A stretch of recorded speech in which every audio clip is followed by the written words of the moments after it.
Darlington, where Jeremy Mayfield has retaken the lead from Jeff Burton.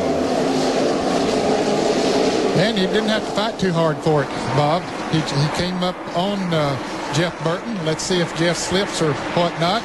But Jeremy comes up and gets right on his back bumper, and then we're going to see Jeff move to the inside and let Jeremy go right by on the outside.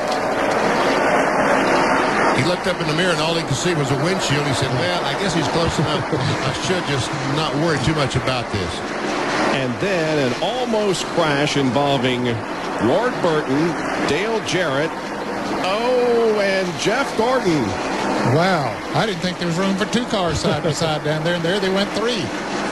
And made it. Made it. So Mayfield now stretches his lead over Jeff Burton to about a quarter of a second. We saw the two-car Rusty Wallace having some problems. He's back in 25th. What's the problem, Bill?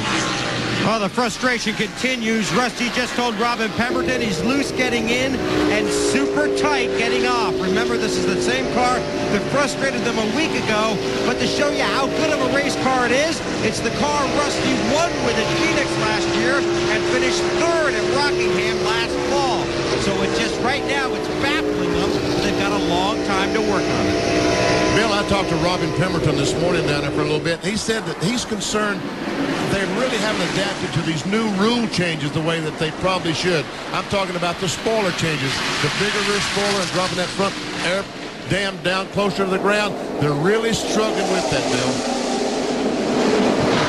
And that's one reason why Rusty said after Las Vegas that this team is going to have to test more.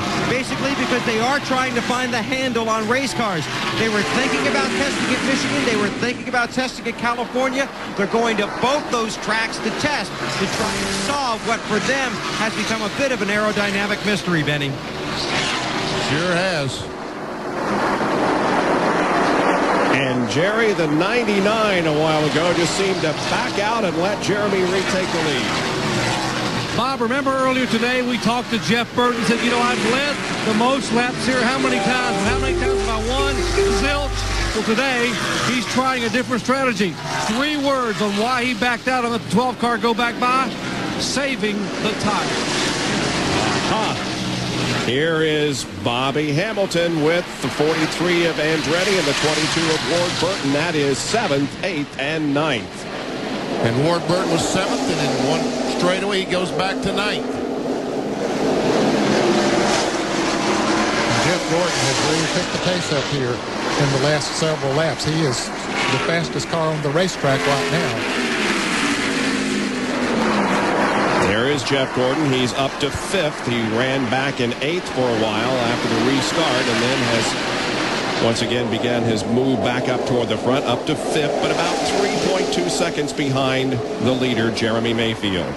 There's how he's cut the interval from 4.2 to 3.4 seconds. And I'm really impressed that Gordon now is able to run as consistent as he is, although, remember, it was 30.1 just a few laps ago. Now they slowed down even another second, and Mayfield is down to 31.4, 31.3.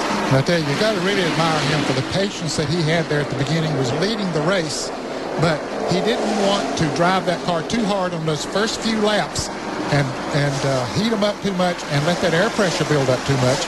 And he let it work in the way that he wanted it to at an easier pace, and now it's paying off for him.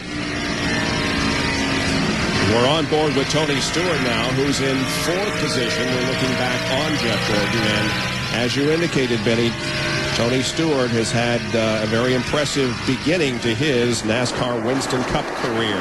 Here's Joe Nemechek in the 42 and Terry Labonte in the 5 car as they run back for 14th spot. Labonte closed up, tried to take the spot away, lost some momentum off the corner as Nemechek pulled away, so he'll now have to regroup and try this again. They're running almost 15 seconds behind the leader, Jeremy Mayfield. See Jeffrey Bodine, the Power Team Chevrolet, behind these two. Jeffrey is back in 16th spot.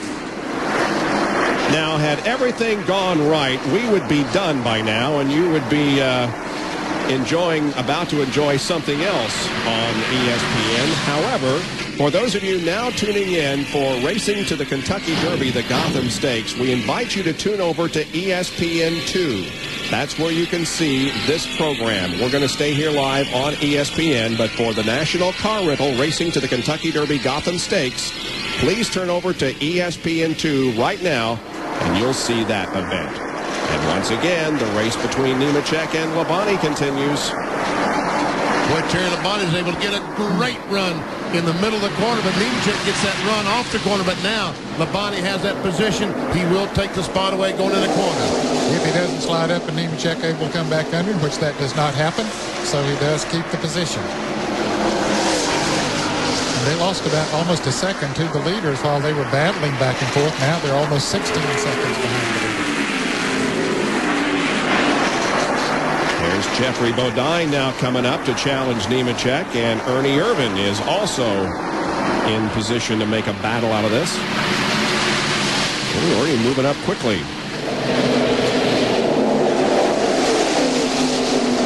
As we watch this and talk about the leaders, and the guy that's really in trouble right now is Mike Skinner. He's 25 seconds to NASCAR Winston Cup points leader. He's 25 seconds behind the leader and still dropping back. That chassis adjustment they made by lengthening the wheelbase on the right side has not seemed to make that much difference. Third, fourth, and fifth. There they are, Mark Martin, Tony Stewart, and Jeff Gordon. You can see they're separated by about 4 or 5 car lengths. And by the way, for you Ken Schrader fans, he of course was involved in an early incident on the second lap. He is back in the race. And a lead change again as Jeff Burton takes it from Jeremy Mayfield. Need 20 cameras around here to keep up with all the action. Jeffrey Bodine now moves to the inside of Ernie Irvan. I think Ernie's moved to the outside of Jeffrey Bodine. I think that's spot play. It's one or the other, right? And here comes Rick Mast. Rick, after having the flat tire early in the race, was all the way back at the back of the pack, has now moved up into 18th position. Mark just moves over and lets Tony Stewart and Jeff Gordon go by. Yep. That's characteristic of Mark. He saw that they were coming up on a little bit faster than he right now, so he remembered you got to race this racetrack, not race these other cars.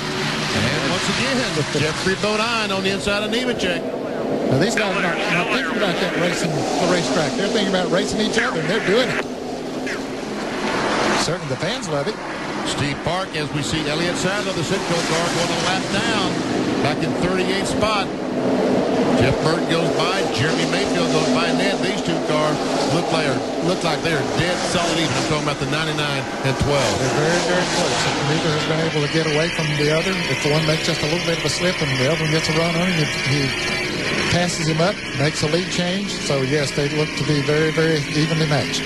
On board with Elliott Sadler, Rookie of the Year contender, who, as you indicated, just lost a lap. Now, a couple of former open wheel drivers are going at it in Winston Cup. Here is Jeff Gordon to the inside of Tony Stewart, and Jeff Gordon has come to third. And he's cut that margin down. You talked about when we saw that graphic a moment ago. He was a little over 3 seconds behind. Now he's 2.6. Well, Joe Nemechek continues to drift back. Here's Steve Park taking a spot away, and Sterling Marlin will also. He's right there. All clear. Keith Simmons spotted for the 42 car. Try a little something. I can see you're either loose or tight or something terrible over there. Maybe if you can turn it a little bit earlier and get her straighter coming off at you there. Joe is now back to 20th. Here's Johnny Benson and Robert Presley racing for the 12th position. Now remember, Benson started on the outside of the front row, but Robert Presley takes away the 12th spot. My goodness, BP, you can't keep up with all the action. No, you can't. You got to have cameras for all these cars. Oh. That's the very, very close there. Points leader. And look at the jam of cars behind him. And they got to race hard because right behind him is the leaders.